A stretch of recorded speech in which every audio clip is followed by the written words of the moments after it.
Bienvenidos a Fotogramas. En nuestra sección de entrevistas, el día de hoy tenemos como invitado especial a Carlos Macías, realizador cinematográfico, fotógrafo y artista independiente. Hoy vamos a estar hablando acerca de un documental en el que estuvo involucrado durante la realización y este documental se llama Oasis.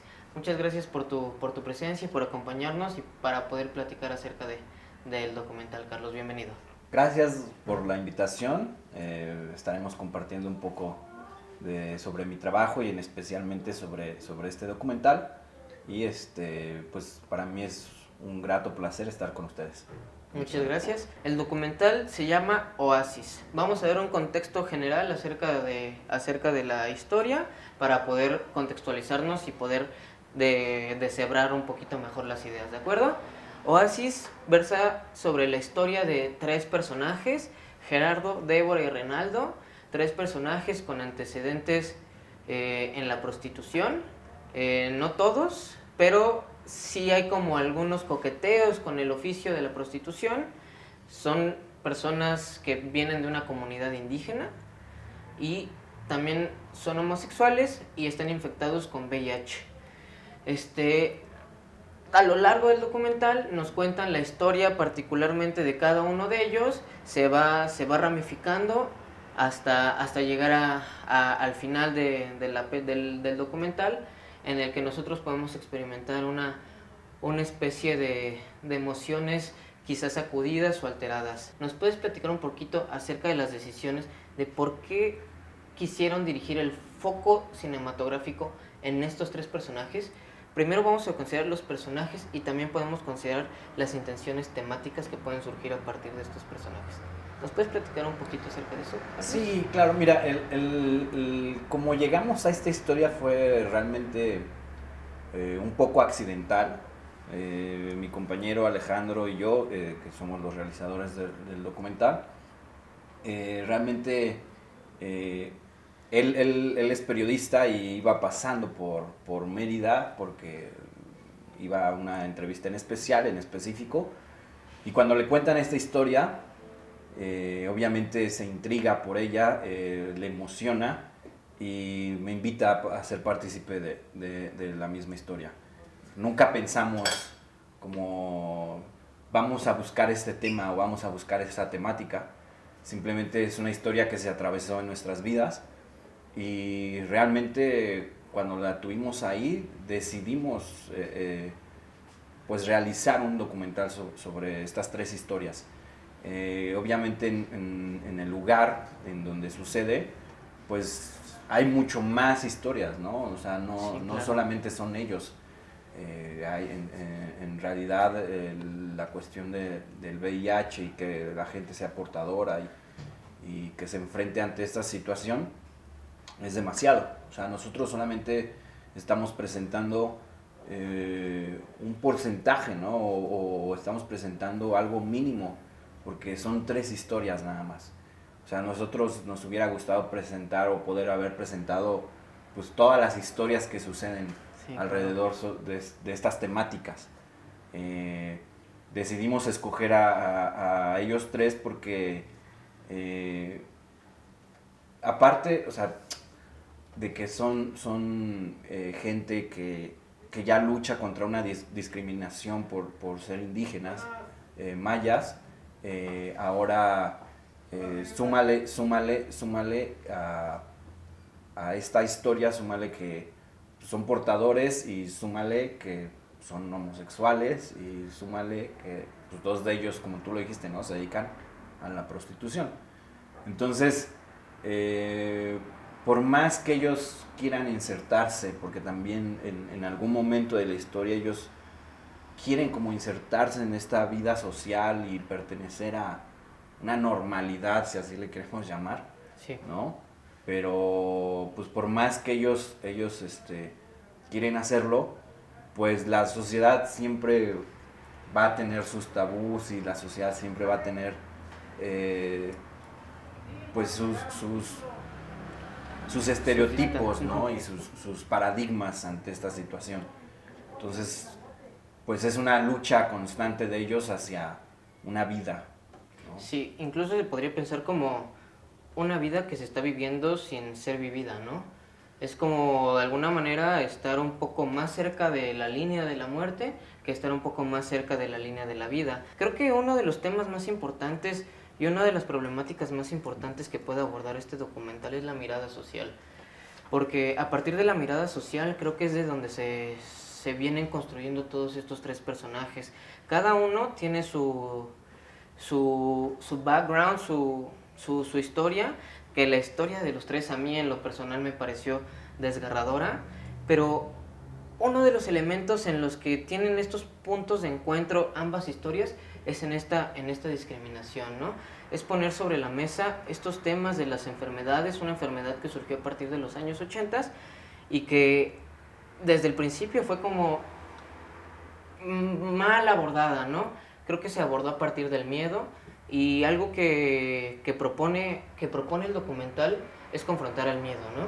Confrontar las condiciones en las que uno está viviendo y abrirse camino, no tanto como motivación de tú puedes lograrlo, sino una motivación a partir de la experiencia.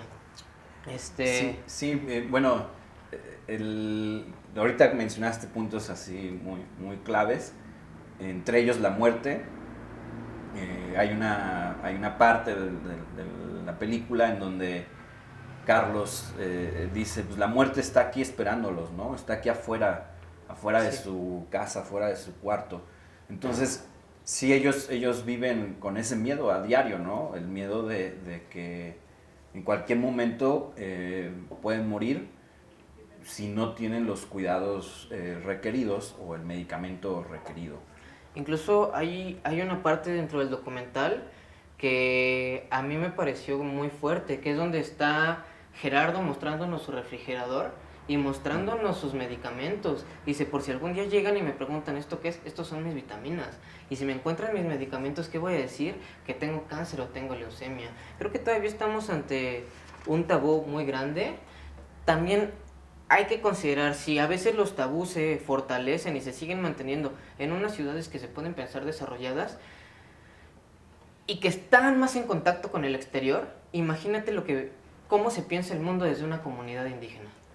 Sí, yo creo que el miedo está presente, ¿no? El miedo de los tabús, los paradigmas están presentes de esta sociedad, ¿no? Que nos rodea.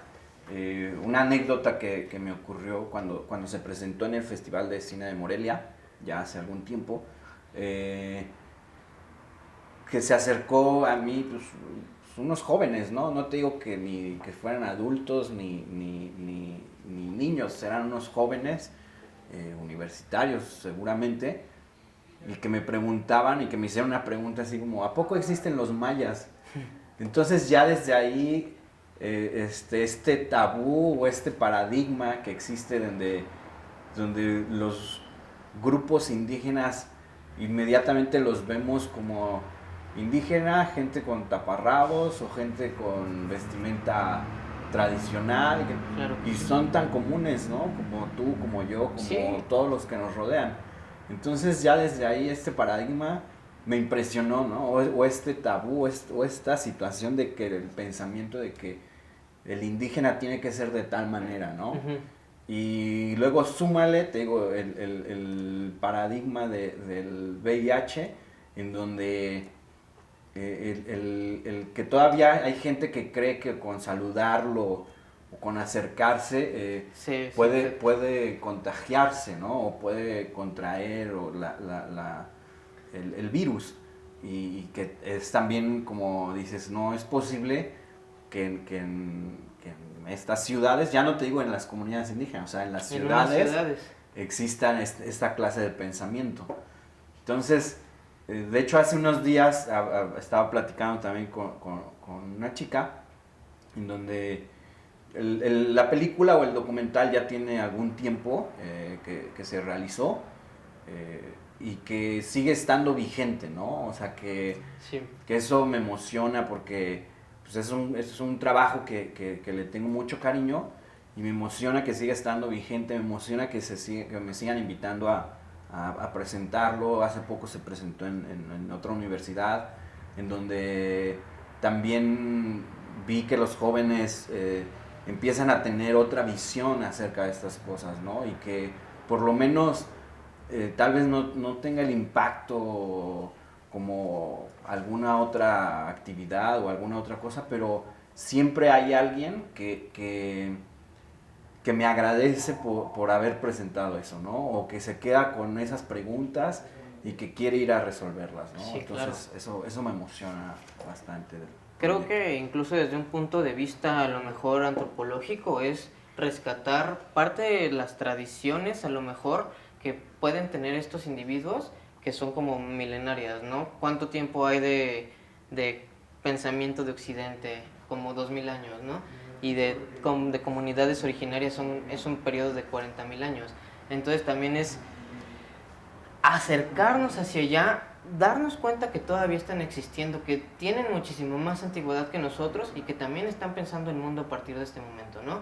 Pero están pensando el mundo a partir de la realidad, de donde ellos pueden, de la realidad y dentro de los límites que ellos conocen. Y lo que hace este documental es que los trae a la luz, ¿no? Creo que eso sí tiene como esta parte de labor antropológica, pero al traerlo a la luz, era lo que te decía, se abordan focos y temas de discusión que son importantes. Vamos a considerar a los tres personajes, pero a partir de los tres personajes sacamos estos temas, ¿no? Que es lo de la enfermedad, la discriminación por la enfermedad, la discriminación por la condición sexual, la discriminación incluso por los indígenas. Incluso podemos considerar la zona geográfica de proyección.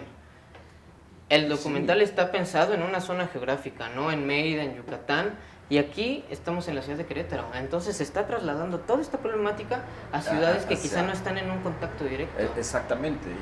Y eso creo que es un punto importante del trabajo, ¿no? Que poco a poco ha ido llevando la voz de Gerardo, de De Débora. Reinaldo, de Débora, poco a poco ha ido llevando este pensamiento de cada uno de ellos. Yo creo que ellos sí tuvieron el valor y la fortaleza de presentar sus historias, ¿no? Porque hablando un poco más de cuestión técnicas, pues sí, al principio era como, ¿por qué quieres grabarme? ¿Por qué quieres hacer esto? ¿Por qué quieres? O sea, y que al final de cuentas ellos deciden, o sea, porque se dan cuenta que quieren llevar su vida hacia los demás, ¿no? O sea, al final de cuentas ellos quisieron compartir un poco de lo que han pasado y de lo que pasan a diario y creo que como tú mencionas, ¿no? O sea, se realiza en Mérida, Yucatán, y que pues ya la película ha recorrido un montón de países, no solamente Ujú. México. Entonces, el que lleve las voces, el que se empiece a ver este tipo de situaciones, pues para mí es un logro y más que para mí, pues para ellos creo que fue toda una fortaleza y fue toda un temor también, ¿no? Al llevar sus vidas y presentarlas así. Creo que ellos son un síntoma de fenómenos que son más grandes a lo que se puede pensar y este síntoma de este fenómeno a partir de la realización cinematográfica se va sosteniendo, se va manteniendo a través del tiempo y también se va experimentando a sí mismo y hace que las otras personas los experimenten a sí mismos a ellos a partir de la misma película. Eso me parece que es parte de la labor, a lo mejor no, un artista no tiene ningún compromiso realmente, pero creo que es parte de la labor del artista mantener en tránsito el pensamiento, las reflexiones para poder generar diálogos y creo que eso es algo que se propone al menos Sí, dentro del documental. creo que sí, como tú dices, o sea, nunca estamos pensando como de qué manera vamos a satisfacer al No, público, no, no. pero al final llega a estos resultados, ¿no? Y ahí creo que es donde el proyecto, ya sea cine, ya sea pintura, ya sea música, o sea, donde la obra empieza a tener un diálogo con el espectador, y entonces creo que ahí es donde obtiene su valor, Sí, ¿no? En ese diálogo que va a estar entre la obra y el espectador, y eso es lo potente, ¿no? De hecho, hace unos días también estaba platicando con otra persona que había visto el documental en la Cineteca Y él me comentó y él me decía, es que a mí me ha servido un montón, o sea, pude confirmar un montón de cosas sobre lo que pienso, sobre lo que soy. Entonces era como, para mí es muy emocionante que tenga ese valor de diálogo Sí, claro. entre el espectador, ¿no? Y que el espectador empiece a dialogar con esa obra. Creo que uno de los intercambios más bonitos con las obras artísticas en cualquiera de sus registros es que te ayuda quizá a develarte un poquito, ¿no? Que es como lo que me acabas de decir de tu compañero, que me ayudó quizá a comprenderme un poco más. Quizás son situaciones que pueden pensarse un poco ajenas a nosotros, pero al ser ajenas eso no significa que no nos ayuden a comprendernos un poco, ¿no?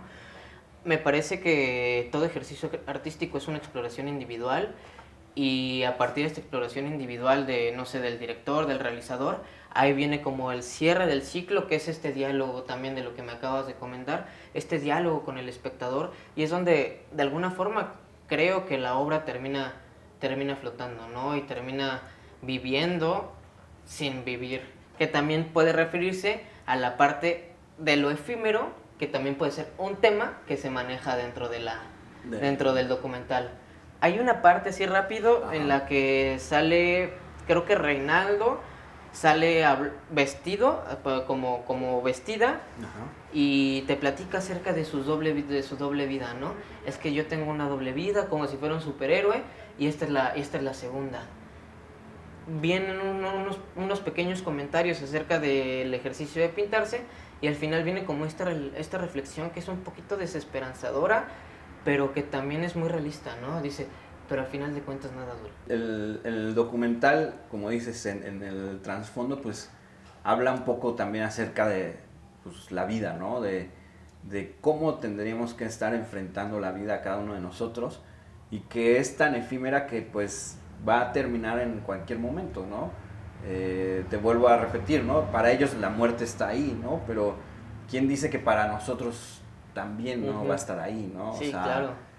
Creo que si tenemos una certeza claro, es la muerte, ¿no? Ajá, exactamente, ¿no? Eso es exacto, si tenemos una certeza o algo absoluto, creo que va a ser la muerte, ¿no? No somos eternos, sí lo hemos tratado de hacer y creo que todo el mundo busca la fuente de la vida, pero que pues, realmente en algún momento nunca va a llegar, ¿no? No, incluso podría ser como un problema, ¿no? Así como estar viviendo eternamente, como sobrevivir. Y qué mejor que disfrutar de esta vida, ¿no? Qué mejor de estar consciente de esta vida. Pensar el instante y experimentarlo, ¿no? Sí. Ya sea a partir de la condición desde donde esté parado el individuo, pero a tratar de apreciarlo y experimentarlo. Claro. Y creo que eso es una reflexión muy bella, al menos, y que se propone muy bien aquí en el documental. Igual, y también como dices, ¿no? Mostrar la condición humana nuevamente, ¿no?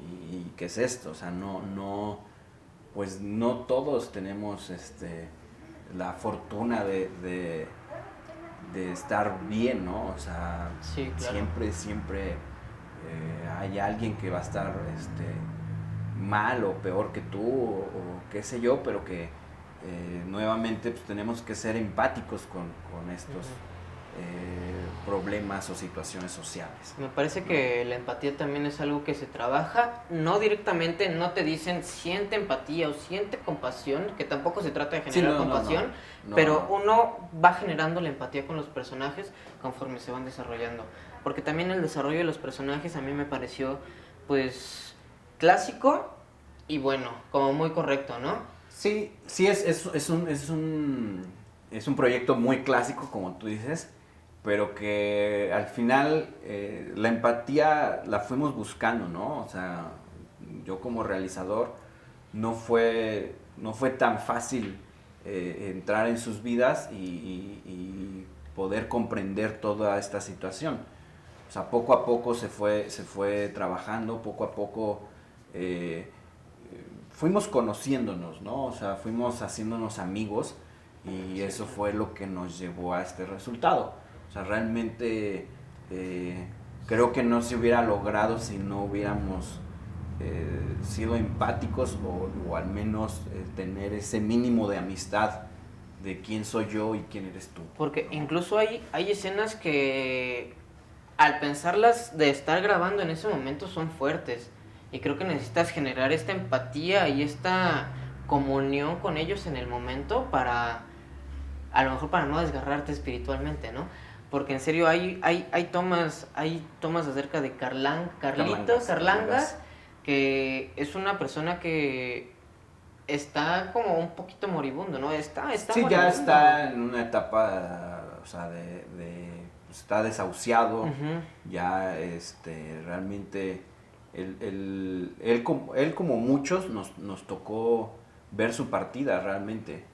Sí, incluso aparece dentro en el documental. Exactamente, entonces digo, Carlangas fue una de las personas que también me acerqué mucho a él y que, como dices, ¿no? O sea, sí es impactante y es fuerte estar presente en estas situaciones, ¿no? O sea, ya en el momento en que va a morir. Si la imagen te está generando esto, me estoy imaginando en el momento, ¿no? Así claro, como estamos así frente a frente. Sí, pues, sí llegábamos, yo recuerdo que en los días de producción llegábamos y llegábamos agotados no solo físicamente, sino mentalmente. O sea, realmente sí era agotador. O sea, todo el proceso, como tuvo cosas buenas, pero en su mayoría eran cosas muy agotadoras, ¿no? Por vivir la vida de ellos. Sí, era justamente lo que te iba a decir, por experimentar quizás las sensaciones que ellos los están habitando, ¿no? Y nada más las estaban habitando durante el momento del rodaje. Imagínate la fuerza y la violencia con la que habitan a estos personajes. Sí, o sea, ¿no? La vida de ellos es eso, es violenta. Te quiero agradecer, Carlos, tu presencia, que hayas aceptado venir aquí a platicar con nosotros acerca de tu trabajo. Creo que tratamos de generar espacios en los que se pueda hablar y se pueda reflexionar acerca de obras artísticas, cinematográficas principalmente, y vamos a mantener como este espacio abierto para cuando tú quieras regresar, y nuevamente te lo agradezco. No, pues muchas gracias por la invitación. Qué bueno que existan estos espacios porque debe de seguir pues creciendo el cine, ¿no? O sea, realmente el cine no solamente se concentra en ciertas salas, sino el cine debe ir a muchos lugares. Entonces, pues, yo les agradezco su invitación y ojalá podamos luego platicar de algunos otros proyectos que tengo por ahí y pues que siga el cine. Claro que sí. Entonces, esto sería todo por nuestra entrevista el día de hoy. Le agradecemos también el espacio a la librería Pessoa por abrirnos sus puertas y también al departamento de Ingenia TV. Gracias por habernos acompañado. Quédense al pendiente de nuestras siguientes producciones.